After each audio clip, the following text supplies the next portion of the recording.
இப்ப இந்த ஜெய் பீம்னு சொன்னீங்க பாருங்க. அது ஜெய் பீம்ல அந்த கேலண்டர் சீன் வச்சு ஒரு சர்ச்சையாச்சு. கேலண்டர் பின்னாடி. அப்ப வன்னியர்கள் சூர்யாவை தாக்குறாங்களா?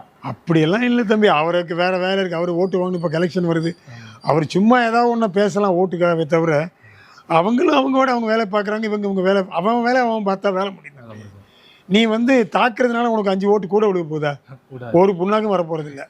நீ நல்லது பண்ணால் உனக்கு ஓட்டு விழுக போகுது. அதனால் ஓட்டுங்கிறது அது ஒரு வியாபாரம். அது ஒரு பொறுக்கிங்க பண்ணுற வியாபாரம். அரசியல்வாதி எவனாவது அரசியல்வாதிங்கிறவன் ஒரிஜினல் இது என்ன? அரசியல்வாதியோட நோக்கம் சோஷியல் சர்வீஸு. எவனா ஒரே ஒரு சோஷியல் சர்வீஸ் பண்ணுறானா? எவனா பண்ணுறானா? இதெல்லாம் எதுக்கு பண்ணுறானுங்க தெரில எனக்கு. அதாவது மக்களை ஏமாற்ற வேண்டியது, பொய் சொல்ல வேண்டியது, லஞ்சம் கொடுக்க வேண்டியது, 1000 ரூபா கொடுத்து ஓட்டை வாங்க வேண்டியது, அப்புறம் எதையாவது சொதப்ப வேண்டியது. என்ன கருமம் இதெல்லாம்? கருமமாக இருக்குது. எனக்கு பார்த்தா வேடிக்கையாகவும் இருக்குது, கோபமாக வருது. சரி, நம்ம திருத்த முடியாது ஒரு ஆள். நான் ஒன்றும் காந்தியும் இல்லை, இயேசுவும் இல்லை, சாதாரண ஆள். நம்ம நக்கல் பண்ணலாம், சொல்லலாம், திட்டலாம், அவ்வளவுதான். அவனா திருந்திக்க வேண்டியது, அவனா பார்த்துக்க வேண்டியது.